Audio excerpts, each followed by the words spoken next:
Hey, this is Dave Baszucki, CEO, founder of Roblox, and I'm here with Ernie Klein. Hey, Ernie.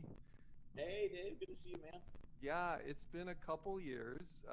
Last time we were together, we were hanging at South by Southwest talking about your first book, Ready Player One. But today it's Ready Player Two, and we're celebrating the publication in the US and the UK. I think it's safe to say this is probably the most highly anticipated fiction book of 2020. It's clearly on track to be a massive hit. I've read it. I'm blown away. It's worth it. It's worth the wait. I'm excited for people to finally get to read it. With Ready Player 2, we're going to see a lot of great stuff. There's another quest. There's some technical advancements that Halliday left for Wade that could change a lot of things. We've got a lot of action. I think, it's not just the future of the Oasis, it's even a bigger future at stake. Because you're a visionary and you're thinking about VR all the time, I think there may be even hints and advancements there. So there's a lot in this thing coming. It's lots happened since I wrote the first book. I sold it back in 2010, so it's been 10 years, and the whole landscape of VR has changed since then. So there was a lot to take into consideration when I was writing Ready Player 2. The event we did on Roblox in 2018 had 13 million people participate. I think it's fair to say this is going to be even bigger. That first Roblox event was amazing, and I heard about it from people all around the world were excited about it. And my eldest daughter, had been playing Roblox for years, so it was really exciting to have Ready Player One take over her favorite game for a while and have her compete in the contest. I warned her she couldn't win, which disappointed her, but she still had fun participating. Yeah, I think when we talk, whenever the tools at hand are not sufficient, that's the quote that I always draw upon. Now that we're getting into Ready Player 2, in a way, you've kind of contributed a bit to the advancement of VR. And is there any way you can how you've seen this pan out in almost real life? For us, in the midst of COVID, like I mentioned, we've seen the virtual birthday parties, people trying to connect, younger people trying to figure out how to, work at a distance even. Have you seen any of this come true in your life? Well, yeah, I mean, everything happens, even the news anchors and every host of late night television, everybody's having to do everything from home virtually through the internet, including my daughter who's going to school online, and then also in the evenings she'll hang out with her friends in Roblox and spend time in a virtual space there. Which reminds me, she wanted me to ask. Starting to chat not just about how we work or how we learn, but how we consume entertainment, how we work together. Ultimately, I think the vision of Ready Player One and Ready Player Two, and thinking about this vision of the metaverse, is all these things we do in real life, we can start to imagine, doing in the metaverse. Have you seen any other pandemic-related things going on related to that, or any other metaverse-related advancements since you wrote Ready Player One? Yeah, a bunch. So much of what I was just imagining in Ready Player One has since come about. Like the Oculus Quest, I got a Oculus Quest, my Oculus Quest here, that I use to hang out in big screen with my friends. There's a VR app called Big Screen where you can hang out in a virtual cinema and with up to like 12 of your friends and all watch a movie together. And afterwards, when you hung out in a virtual space, you really feel like you spent time together. It's really amazing. Yeah, so we did, like the One World Together concert inside of Roblox, and there was this really interesting thing of walking around with friends, then looking up at the screen. I found myself going from in 3D screen to full screen mode back and forth, and I really like looking over to my friend next to me and like watching it together.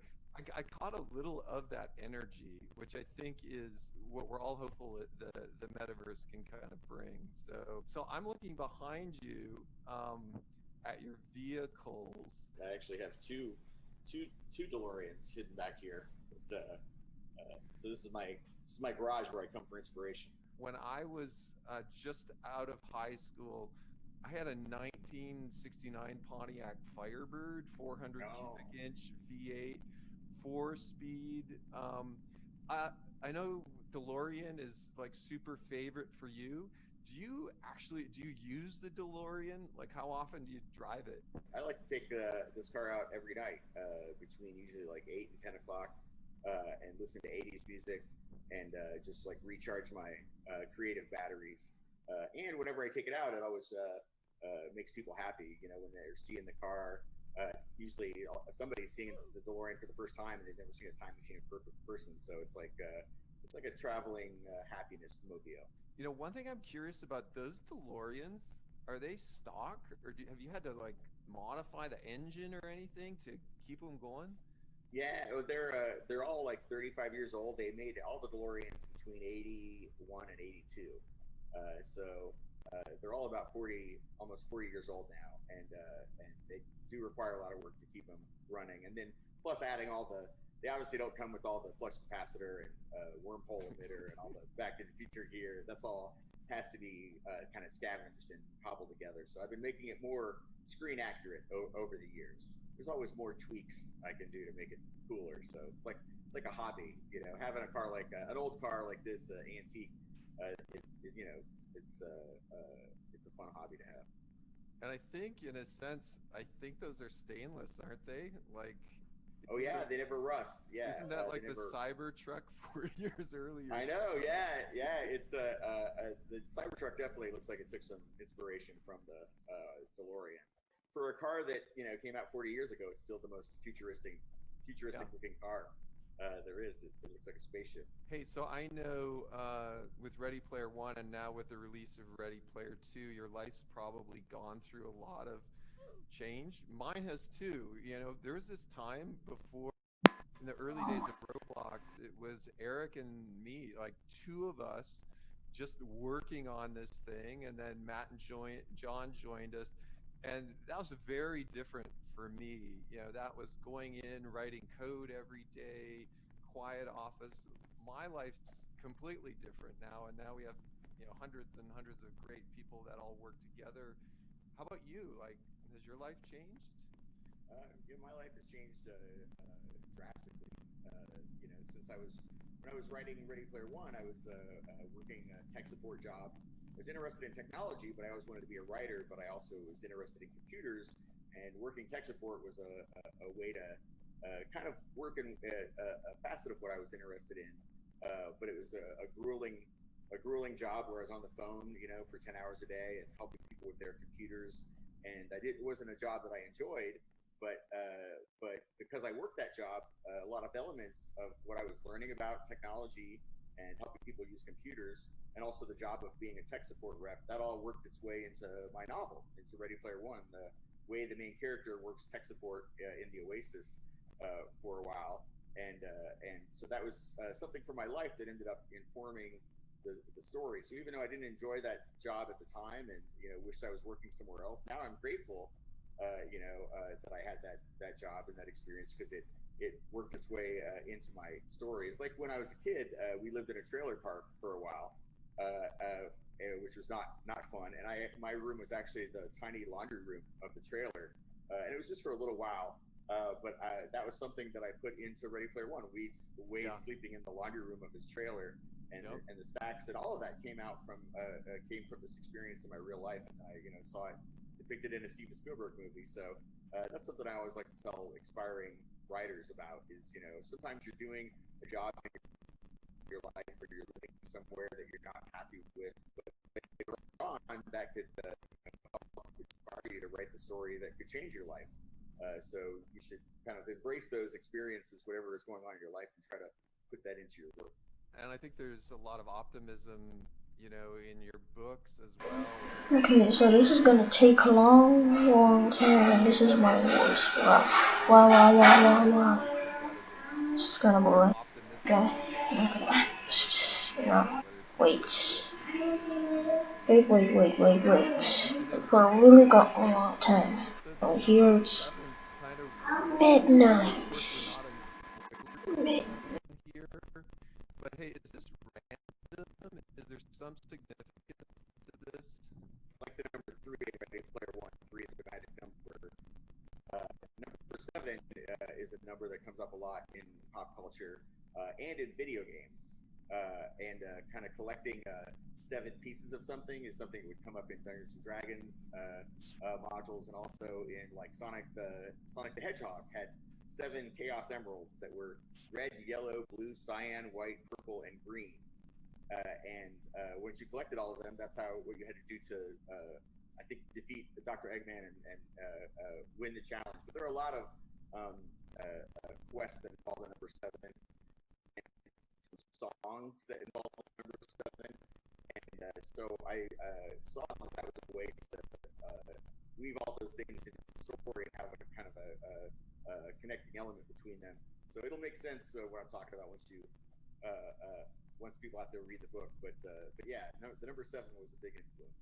So hey, with Ready Player One, I think a lot of people who'd never worn a VR headset got exposure to the tech and to your vision through the book and through the movie. And part of the fun, I think, I imagine, of being a sci-fi writer is you're also a futurist in a way. I mean, that's part of the gig of being a sci-fi writer, which sounds really fun.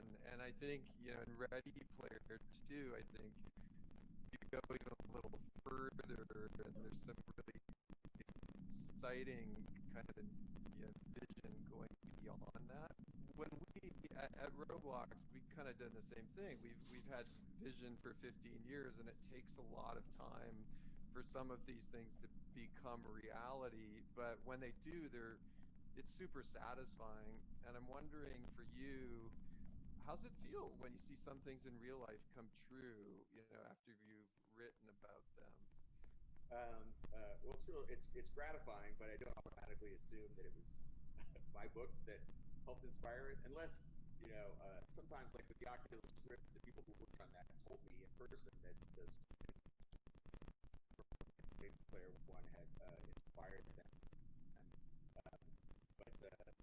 But it's so much easier when you're a writer to just write, you know, wouldn't it be cool, than it is to actually make it. It's like easy for me to design an amazing video game in a story. Yeah.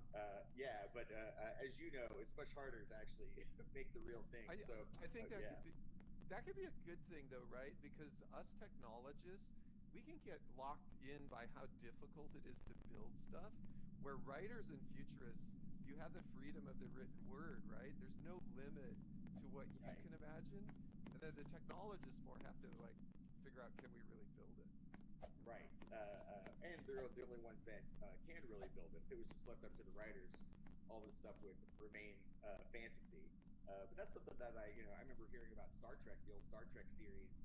They had those doors that would open automatically, and that's what inspired those doors in grocery stores. Like people at home saw that, and then real engineers went and made it work. So science fiction has always kind of played that role of, you know, what extrapolating where our technology might go. But yeah, that's one of the funnest parts of being a science fiction writer, is imagining where the technology